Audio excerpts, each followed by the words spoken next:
Hey, what's up, everybody? David Lewis here with the legendary Kristan Cole.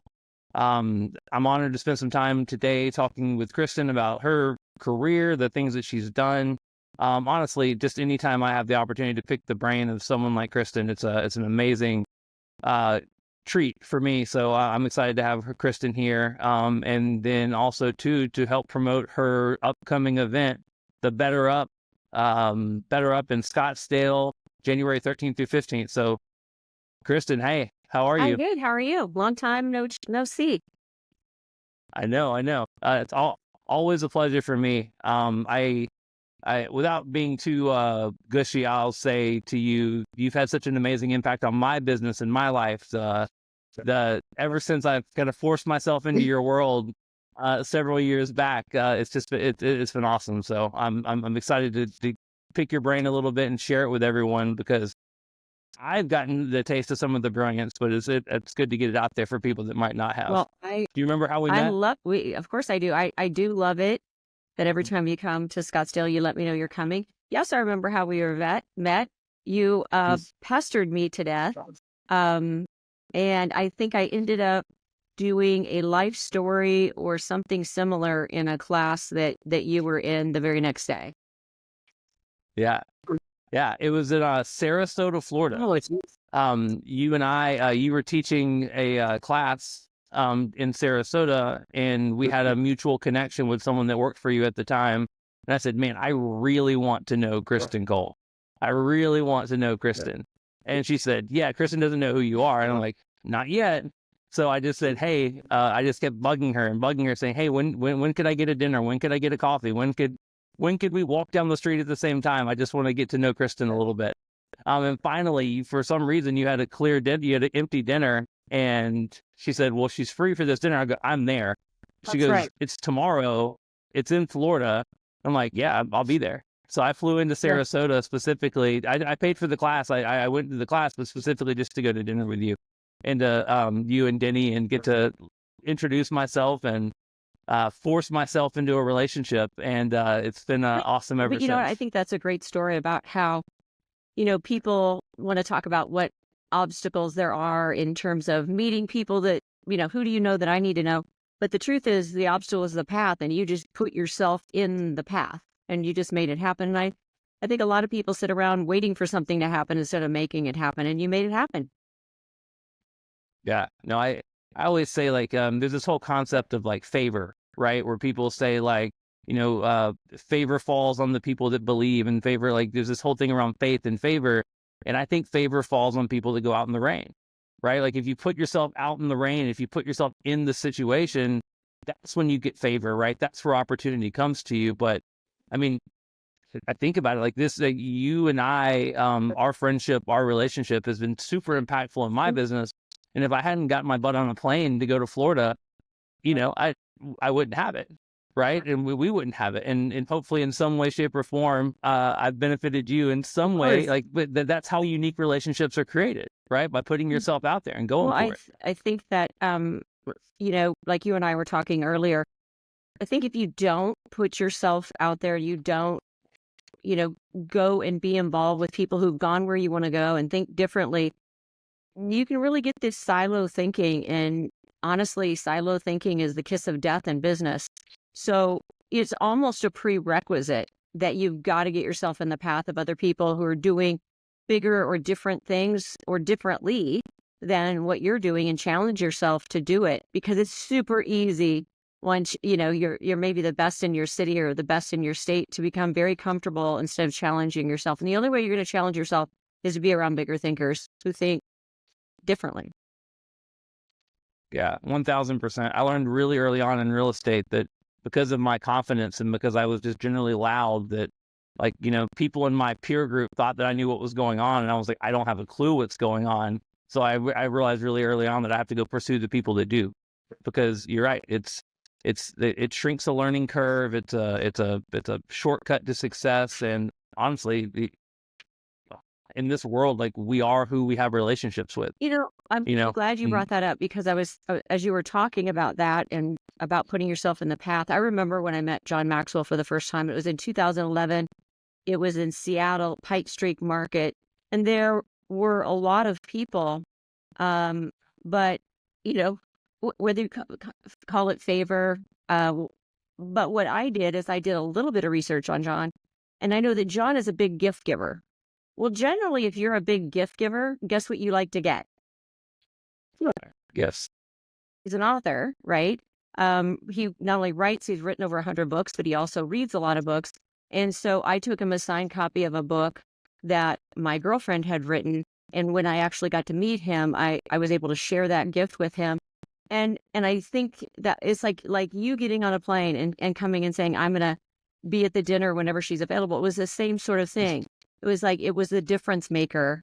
And that was, 11 years ago. And it wasn't until 2015 that he actually said, and these are his words, not mine, you've actually earned the right for me to mentor you. But it was very purposeful. And I took everything I learned from John, and others, of course, and have played it forward. So there isn't really anything brilliant that comes out of me. It really is just a combination of a Ben Kinney or a John Maxwell, or of a Gary Keller. It doesn't matter who. It's getting around those people, that help you think differently, and then taking that and sharing it with other people, David, just like you're doing through this podcast. Yeah. So I love do that. whatever it takes to get in that room, that circle of whomever it is, of the next person that you want to meet that is going to help you and your business so that you can help others move forward. Yeah, by any means necessary. That's kind of my my thought. People have asked, what is your superpower? And I'm like, it's sneaking into rooms I don't belong in, right? And then earning the right to stay. Like, that's the second part, right? Like, you get there and then you want to earn the right. Like, you get a conversation with a Kristan Cole or a John Maxwell or a Ben Kinney, and you show up big and you show up in contribution and you show up with value, and that's how relationships are built. 100%. Okay, so I know the legend of Kristan Cole. Can you share a little background for everybody? You've taken over multiple markets in multiple states that aren't even very close to one another, right? Polar opposite. You started your career in Alaska, correct? Started my career in Alaska, and actually went to college for real estate, got my degree in finance and real estate, and then started my career in Alaska because that's where I'm from. And, really just worked very, very hard. Mostly as an individual agent for the first 15 years because, having a team or having an assistant wasn't really a thing. And even when I started it still wasn't a thing. But what I would say is just learning the concept. My parents are from the Midwest, so learning hard work. Hard work will only take you so far. And, I thought I would never run out of capacity, but at some point everyone runs out of capacity. And so finding others who will skip and whistle to work to do the things that you don't want to do, really is the point at which you can start really growing beyond just your grit, your own strength. And so for about 25 years, I was in Alaska, and then started when I looked up and had a conversation about how do I actually get to 100 million? Because you have to remember, this was back in 1998, and by 2005, I was in Little Wasilla, Alaska, was closing. I closed 355 transactions that year, about 56 million. And I remember I went on over 500 listing appointments that year. And I looked up and I said, well, how am I going to get to 100 million? And the answer was to expand. Well, I did expand into Anchorage, but that's kind of where it was, beyond that, you had to get on a plane. Well, if I'm going to get on a plane, I might as well go to a bigger pool. And that's where I found myself in Arizona in 2012. So going back to the 25 years in Alaska, I mean, it's not a huge market. Me running a sales team in Atlanta, there's always been an abundance of opportunity because it's a big mega market. What's the population of Williston? Wasilla. Right. The entire state, which the Aleutian chain hits San Francisco and the Panhandle hits Florida. That's how big Alaska is. It only has 750,000 people. And so Metro Phoenix alone has 4 million. So if you're going to go to a bigger pool of opportunity, for me, Anchorage is about 350,000. Wasilla is about today, it's about 100,000. And then, that's really, you've got Fairbanks and Juneau, which may be 100,000 and 75,000, but you're going to have to get on a plane. Juneau is a 2.5 hour plane ride from Anchorage. So if I'm going to have to get on a plane, I chose warmth, to be honest. And I went to college in Arizona, so I knew a little bit about Arizona. So that was, and there's a lot of referrals going back and forth because if people are going to buy a second home from Alaska, they're either going to buy it in Arizona or Hawaii. Right. So there's a story one time that I heard you tell, and I don't remember where because I've heard you speak so many times, where you were talking about like going to show a property with a snowmobile, being a new mom. Oh, yeah. Could you tell that story for Yeah, everyone? I think my daughter was about 6 months old. I was gonna show a commercial property, and it was in the Wrangell St. Alliance mountains, and it was in the winter, and the only way to get to it was via snow machine. And so, I hooked up what's called a toboggan, put her in a Eddie Bauer down sleeping bag, and this is crazy stuff. At the time it seemed normal, David. And we drove snow machines back to this lodge, which had a liquor license, and it had kind of like a Airbnb bed and breakfast feel. And drove back there and actually ended up selling that lodge. But gosh, that was early on in my career. However, like today, I like glamping, David. Yeah. Well, it's just this like, so, I've had the pleasure of leading lots of new agents and, and meeting lots of new agents and teaching and traveling all over the country. And like, you always hear these excuses, this like, I don't have a sphere, or like it's raining, or we can't door knock here, or just, I mean, there's a ton of things that people say and that people have these feelings of why. But like, I love that story so much because it not only just encompasses and like embodies like who you are as a person, like that spirit of like by any means necessary, but specifically speaking, it's just an obstacle, right? Like it was snow. Like there was 1,000 reasons that you should not have gone and made that happen, but you needed to because you were providing for your family. You needed to because you were creating opportunity. And that whole grit and determination, I've had the pleasure of meeting your family like on multiple occasions, and it's awesome. Like, that the ride on the toboggan and seeing their mom out there hustling like that, like it really resonated. Like, it's really cool. And you just see that, like that whole, just, I don't know, the by any means necessary mentality. I think that's what it takes, right? Like, think of 1,000, just people that make excuses in California while you're there in Alaska, like, I mean, dealing with darkness and dealing with, like, there's all these things. Like, so that's just it's an amazing story and like a testament to who you are. What do you think? Like, what do you think makes you gritty, makes you run through the obstacles as opposed to those who won't? I think life can certainly bend you a little bit, not break you. I think life circumstances tended to make me very gritty. And honestly, I know this sounds really simple, but I really thought back on it. Like, why did I do some of the things that I did? And all I did was just make a decision, David. I just made a decision that I wanted a different life than the life that I had had as a teenager in particular. And so the only way to have a different life is I had to take different action than the people I had been around. Seems logical, but I think a lot of us honestly accept our life. We accept what our parents have told us it's supposed to be or what society has said it's supposed to be. And so rather than challenging that thinking, because none of us take any action without thinking at first.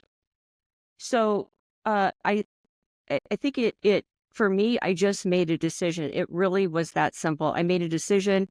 I was the first one to go to college, first one to graduate from college. I just made a decision that a lot of life circumstances had happened to me, but I got to decide whether or not that was going to define my life or whether or not I got to choose a different life. And I just chose to have a different life. And I've raised my kids that way too. So Alaska was a great opportunity to do that in, because Alaska really has, when I was growing up, there was just no prejudice. There was no what you call glass ceilings for women. There was just none of that. Um, you know, w- Alaska was a lot about survival, and so you depended on your neighbor. You didn't care.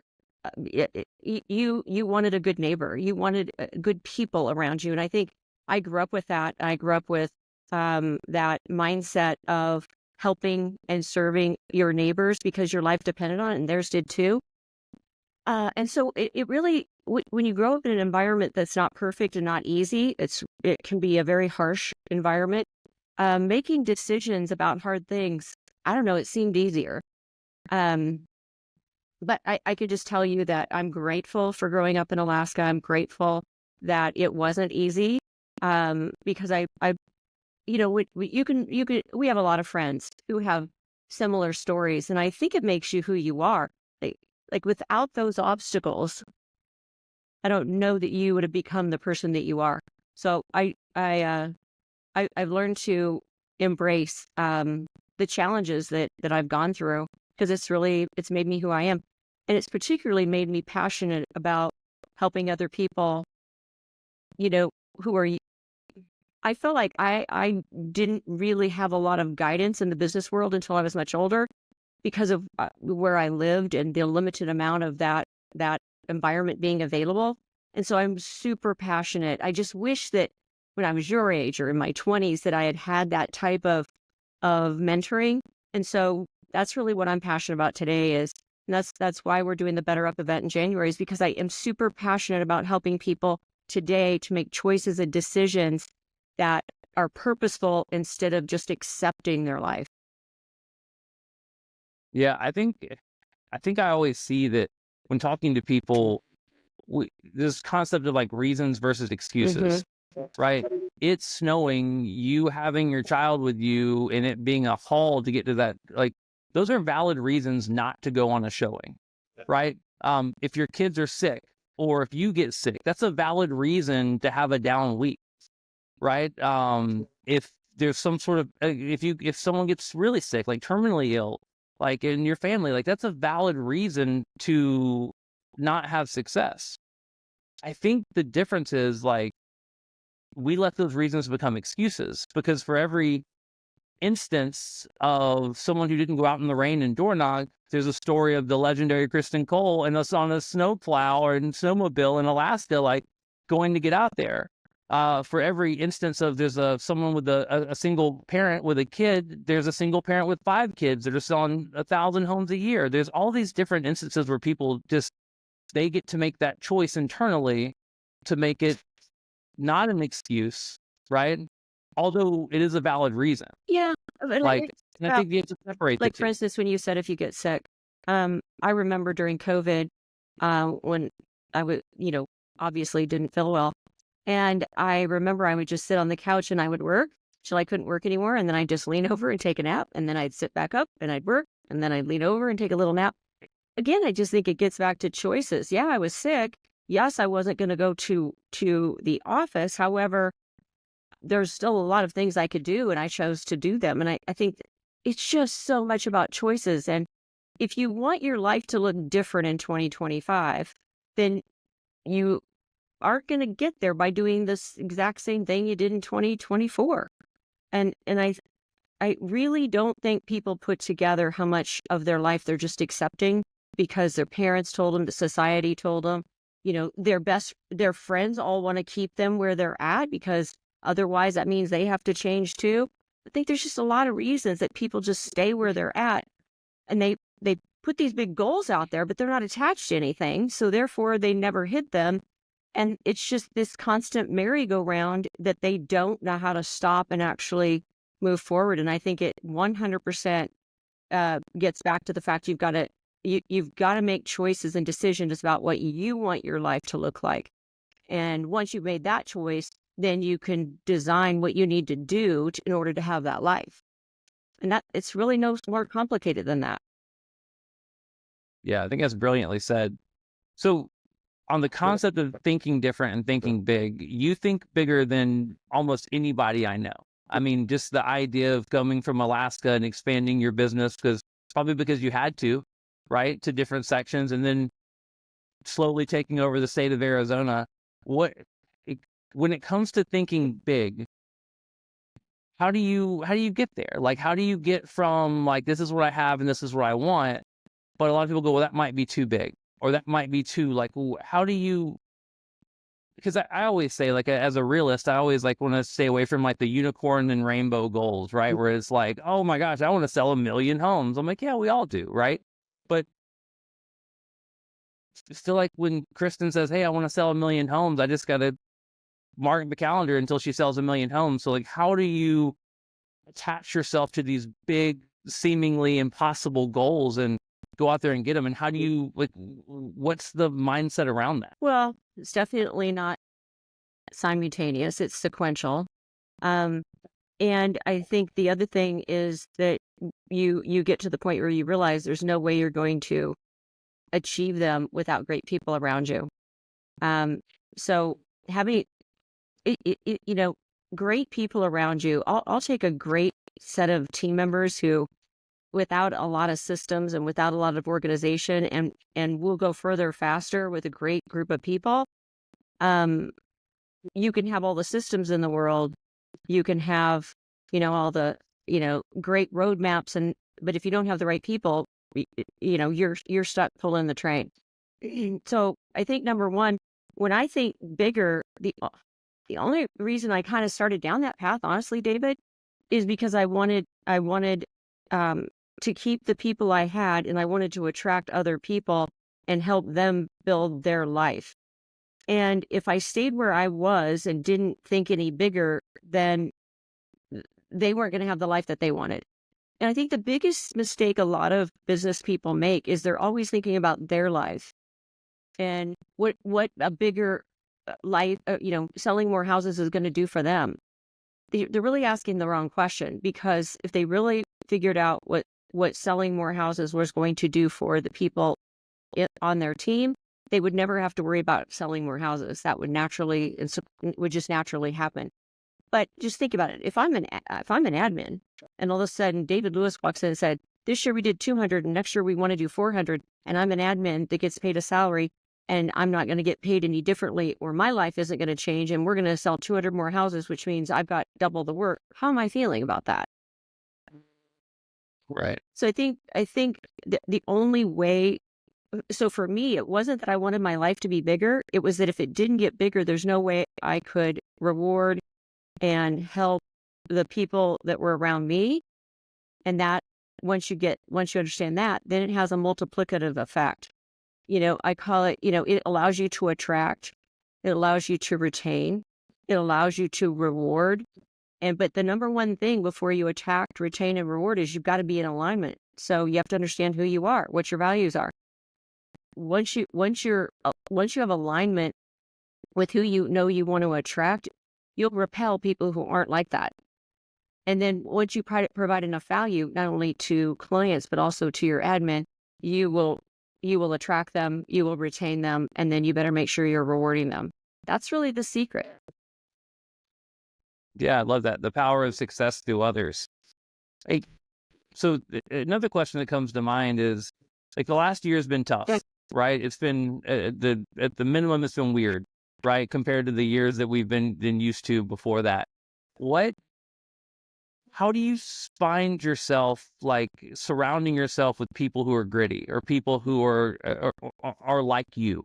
Like, how do you attract those people? And then what do you think the characteristics are of someone who's going to thrive in a weird market, or thrive and grow? Because you guys have done, you're not without struggles like anyone else in the market over the past year, but you have managed to maintain, and you're continuing to drive forward. So what are the characteristics of those gritty people that you look for, and how do you find them? I don't know that we came up with this after the fact, but, once you start attracting people, you see common themes. And for us, we came up with what we call the 4 Gs: grit, grace, growth, and give. So if you're a person that has a growth mindset and at the same time is a giver, whether time or your money, and you're willing to give grace. I can't tell you how many people, Because when you've been in the business 40 years, you've been around a lot of agents, have come up to me and said, I remember when I wrote my first offer and it was terrible and you were kind to me. And so I think there's an element of that. And then really, so giving grace when it's undeserved. So grit, grace, growth, and give, I think really is who we are. And once you know who we are, if you're not that, it will repel. So how do you attract them? You have to not only know who you are, but be able to define it and say it. And then are you walking it out? And as you walk it out, you will those types of gritty people will naturally be attracted to you. You look at some of the people on our team that, have been with me a long time, agents. I mean, who's had an agent on their team 7, 8 years, right? It's unusual, right? So, but I think it comes back to that in the state of Arizona. We have everybody from, Flagstaff down to Sierra Vista and White Mountains, and those people will find you. The best way to go find them is to be out speaking and really walking out the walk of who you are, and that will naturally attract them to you and repel them at the same time. Yeah, I think being clear on the standards of who you are, I mean, that way you kind of have this measuring stick or this filter that not only you have, but the people around you are going to develop too, to repel the people who aren't and to attract the people that are. I love that, the filter. And honestly, for me, it's what I do is not just about that. It is also about, rising tide floats all boats. It's about raising the level of all realtors. The event that we're having in January, the Better Up event, it's not brand, it's brand agnostic. What it really is, do you want to grow? Have you been sidelined by some thinking that you grew up with and you don't even realize it? I handpicked every single one of the speakers that are going to be there, David. And you've got someone like Logan Motoshami from Housing Wire, who's going to be very cerebral and talk about numbers in a very funny way. He's a very funny guy.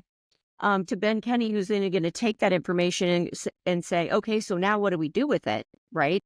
And then, you've got Graham Cochran, who, I've actually got it here, who just wrote the book Rebel, who's going to be there and really challenge why you are who you are. Did you decide that? Did someone else decide that for you and you're living out their life that they had for you? Because I think until you're really clear on who you are and what you want, you're not going to change. You're not going to change. And so therefore you're going to have the same year next year that you had the year before, and so on and so on. We've got John there talking about high road leadership. Because if it's just about you, it's not going to work either. So we have people that are not in the real estate market that are coming. So this is very much what I want people to come away with, and I'm super passionate about, is I want them to come away with a true sense of what they want and why they want it and what they're willing to do to get it, regardless of the business that they're in, and have a roadmap to do that. Because some of us get so sidelined with thinking that we don't even realize where it came from. And it's so in us that, and to change course and change thinking, you're not going to change any of your actions until you get super clear on who you are, what you want, why you want it, and what you're willing to do to get it. I love that. So the Better Up event, right? January 13th through the 15th, Scottsdale, Arizona. John Maxwell, Ben Kinney, Graham Cochran. Who are some of the other speakers? Logan Motoshami, also the mascot for the Kansas City Chiefs, who has a great story also. We have Ashley Woldridge, who, you think about expansion and you think about growth, David. He is a pastor, in 2020, when I started going to his church, he had 12 campuses and 30,000 people. But for 35 years, they had one. And today they have 50,000 and 18 campuses right here in Metro Phoenix. And the way that they did that is very similar to the way you grow any business. So he's there to talk about business, even though it happened in the spiritual world. But it's very much a roadmap for especially how you attract and grow leaders. That part is very fascinating about how they've done it, because you've got to have a lot of leaders when you go from 0 campuses to 18 campuses in a short period of time. I love that. So it's good if you I was just going Good. to say the website is betterup2025.com. That's the website. And Tegan put together today for your listeners a 10% discount code. It's just called WIN, WIN. Doesn't have to have caps, but WIN is the code to get the discount. I love It's that. a year. It's a day and a half. There's a reception the night before, but then it's a day and a half of. And then if you're feeling froggy and you want to meet the speakers, there's a private dinner that you can also register for to meet those speakers, like we talked about earlier. Because who do you know that I need to know, David? Right? Right.